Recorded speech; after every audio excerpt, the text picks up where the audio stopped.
Welcome to Jets Postgame Overtime, an exclusive live stream on SNY.TV and SNY's Facebook page. Our guys will hand out their full report cards from the Jets' 31-28 loss to the Dolphins. Jets were up 14, seemed to have the game in hand, but in the end it slipped away. Dolphins 17 unanswered points. Jonas Schwartz alongside Mike Westhoff, Willie Colon, Eric Coleman, Arjane Coakley also will join. Let us start with the offense. Willie, what are you giving the offense? I gave the offense a B-. I felt like they came out hot. They were efficient, not on third down, but what they were efficient as the big plays. They was able to kind of mix it up. The screen game was working for them. They went away from it. But overall, I mean, you talk about, listen, Matt Forte had a big day. Bilal Powell coming off a calf, he had a good day. Offensive line protected fairly well. So I gave him a B-. Mike? Actually, I gave him a B- also. And I feel very similar to what Willie did. I think early I was looking at an A. Later on, I was looking at a D, and I think the coaching and play calling had to come in with that. I'm disappointed that the screen game disappeared in the second half. They went to some things I really don't like, but they did so many good things that it's frustrating that it didn't end up a little better than it is. But I gave him a B like Willie, B-. Eric? I gave him a C. You know, I thought they did a great job running the football early, 92 yards rushing. You know, they threw the ball well, but they put up a goose egg in the fourth quarter. They took their foot off the gas and didn't have enough at the end of the game, so they end up with a C. All right, let's talk about Josh McCown here for a second. We know he's been gutty this year. Yeah. He's given the Jets everything they could have asked for and more. And statistically had a good game, but boy, that interception at the end of the game was a killer. How do you judge McCown today, Willie? Well, let's be honest. If you break the play down, he had pressure in his face. He understands that he's sitting on the goal line. He can't take the sack. He knows he's trying to get the ball so he can stop the clock. He forced it. But like Coach said, you can't put that man in that position. Of course, he's a playmaker. He's going to try to make a play. He has to have enough fortitude to understand, like, listen, if I can't get the ball to the guy on the boundary, let me just take the sack or just get down. So it was him and the coach, John Morton, is a bad play overall. Mike? I think there's some situation things that he has never really mastered as a quarterback. A lot of things I've liked, and I've been a big fan of what he's done so far, but there were twice earlier in the ball game where he had to get rid of the ball, and he did not. He took gigantic sacks. He can't do that. He has to know in that situation, at the end, when he threw the interception, I'm never throwing the ball out there. Can't go there. I don't care what the read takes me, because that's where they're preventing. So those are things that I think he lacks, and that's maybe some of the reason why he's been in his role. All right, let's switch up to the defense. Eric Coleman, what grade are you giving the defense? Defensively, I gave them a C as well. They had the main reason why, you know, they did a great job stopping the run. They held Joseph Ajayi to 56 yards. They did a great job, but in the fourth quarter, they fell apart. They started blitzing too much. In coverage, they got a lot of penalties, 9 penalties for 76 yards on defense alone. They gave up 17 points in the fourth quarter, and that's not good enough. You have to be able to close games out and finish at the end of the game. Mike? I give him a C-.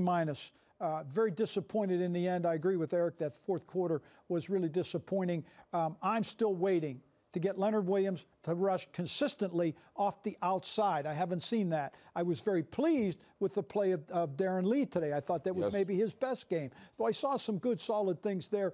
But yet, at the same time, when you give up 326 yards passing to this football team that I think they're 32nd in the league in passing, that's not good enough. A lot to Matt Moore as well when he came in. Willie? I think Coach copied my report card because I got a C- too. They had 2 interceptions. They had 9 for 76 on penalties. But it's hard to look at, like Coach just mentioned, you look at that second half of football, but you have to understand Mo Wilkerson came alive for them today. They was able to get after Cutler. They ended up knocking him out the game. They was able to fly around. Jamal Adams had a big game. So you have to take the good and the bad, but you got to come out in the second half. You got to finish. You hear every player that's going to be reported, they talk about finish, finish. Finish means no turnovers. You can't beat yourselves. Tackle, run the ball when it gets late down in the fourth quarter. That's called finishing. They weren't able to do that. You mentioned Mo Wilkerson. What was the difference in your mind in Mo Wilkerson today? It looked like he woke up, had a first cup of coffee, he came out firing. You saw a young guy, you saw an old guy look like he had young legs. He was chasing down the balls. He was disruptive. He was getting after Cutler. He looked like he had an impact. That's what we want. It's not all about sacks. It's not all about the stats. It's about your presence. Does the opposition feel your presence? They felt it today. They weren't able to come out the W. All right, let's switch over to the special teams. Mike Westhoff, what grade you give them? I give them a B+, and I'll tell you why. Their kickers continue to do a nice job. Catazano continues to kick well. His kickoffs land in the bleachers. The Jets have the second best starting field position in the NFL after kickoff. So their defense always starts in a pretty good spot when they don't turn the ball over. The punter has moved from pretty much the last punter in the NFL last year to one of the top 6 or 7 or 8 guys in the league right now. And so those guys have performed and kept them in. They do a nice job catching punts. They're better. They don't have the big explosive returner to get the big plays out of them, but very, very solid and good coverage. And their snapper did a great job on the punts because Miami came after them every time, and they were very good there. Willie. Yeah, I gave them an A. I thought they did a great job today, especially in the coverage game. Ronte Miles had a big day. Julian Stanford, the linebacker, number 51, had a good day on the coverage team. Overall, what Coach talked about, I mean, you talk about these kickers coming into this game, understand the turf was going to be bad. They didn't let it bother them. They didn't let it dismantle their job. They got after it. They handled it well, so I give them an A. Eric. I gave them a B. I thought they did a solid job. You know, these guys mentioned, Coach Westhoff and Willie mentioned, they did an excellent job in coverage. They put Landry in the back returning punts. I thought Rontel Miles had a great tackle. Lachlan Edwards, he averaged almost 46 yards a punt on 7 punts. I thought they did a great job executing their game plan, and they didn't hurt the team. All right, let's get to the coaching staff. Mike, what grade you giving the coaching staff? I gave them a D+. Because there's such a variance here. They're all over the place, in my opinion. In some ways, this coaching staff, for having put together this group from wherever, has really been exemplary. Because all of a sudden, you know, we're angry that they lost to New England. We're just sick that they lost today. I mean, but yet there's some really good things where I'm disappointed. The play calling at the end. The inconsistency in adjustments, I think, has been very poor. You know I don't like the way they line up the defense because I don't see Leonard Williams getting to the quarterback. And as long as I don't see that, I'm going to keep fighting about it. Clock management was not quite what I expected in some situations, so that pulled it down. How about the play call at the end with McCown? I thought that was terrible. I don't like it all. I think that's absolutely a very, very, very poor thing to do. Willie. Yeah, I gave him a D+. I agree everything Coach said. We never agree. I know, we never agree. So that's why I'm sitting here like, Coach is looking at my report card. I thought you were looking at mine. You can't read my writing. It's so bad. No, it's tough because you want to look at this game and go back to New England and you say, hey, the guys, you talk about the penalties. This team is fighting. The coach have to get in the fight and fight with them. Give them a shot. Call the right things. Understand situational football. You cannot put Josh McCown in that position. Yes, is it a bad play? Should he have thrown the ball somewhere else or maybe take the sack? Yes. But it starts with the OC. You have to take responsibility for that. And so right now the coaches are not doing a job adjusting during the game, and it showed up today. Eric. Well, I gave them a C. You know, I thought they came into the game with a great game plan. They attacked Miami from all different angles. They did a great job blitzing. But when you look at that game in the fourth quarter and you see a Buster Screen struggling in coverage, you keep dialing up blitzes. Yes, you have to blitz to get to the quarterback, but there's ways of changing up that technique. And I got to get off Buster a little bit for that touchdown, the 28-yard touchdown. He was inside leverage, all-out blitz. The blitz has to get there. I think the coaches must put them in a better position. But overall, they did a good job with the game plan. Very quickly before we go, any concern the Jets can put this one behind them and move forward? This is a loss that hurts.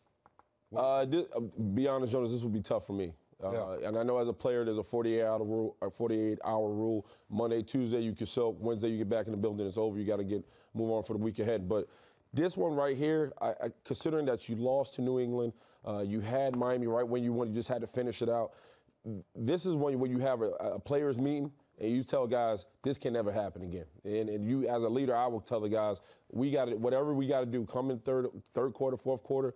We have to start a different mindset. We just can't be lackadaisical. They put up 14 points. I mean, 14-point lead. So this will be hard for me to swallow, to be honest. Mike? It is. I'll go another. Willie mentioned as a player. I'll go out as a coach. When they go into that meeting on Monday or Tuesday and take a look at that film, they'll see a lot of really good things. Yep. And when you look at the bad things, what you have to do as a coach, you not only have to point it out and criticize, but you better be able to show them a better way to do it. Yep. You better be able to correct it, not only as a player, but as a coach. And if you can do both of those things, now I can move forward. If you don't do that, you will not move forward. To Coach's point, players adjust, but you got to tell them why. You got to be able to teach it. If you can't teach it, they're not going to be able to respond to it. Eric, finish things off for us. Well, I think I kind of disagree in a way. I think this one is fairly easy to get over. Listen, you put up 28 points. You played a heck of a game. You put up a lot of yards, but you beat yourself. So going back when looking at this film, they're going to see how many times I got a call for a penalty and a big play got called back, or I messed up an assignment and gave up a big play. The Dolphins did not beat this team. The Jets beat themselves, and I think that's optimistic moving forward. Well, I mean, to your point, I kind of understand that, but why I disagree, when you come out a loss like this, it's about self-reflection. As a person, you don't point the finger, you start with the thumb. If I'm Leonard Williams and I'm these guys in this locker room, I'm going to have to look at how did I impact this game? Was I accountable for what I needed to do to make the play or get it done? They have to look at themselves right now because 2 back-to-back losses against division opponents, not good. All right, let's leave it there. Good job, everybody. Willie Colon, Mike Westhoff, Eric Coleman. I'm Jonas Schwartz. Thanks for tuning into the live stream of Jets Postgame Overtime. Of course, bookmark SNY.TV and the JetsBlog.com for more coverage and analysis of today's game. Enjoy your week, everybody. We will see you later.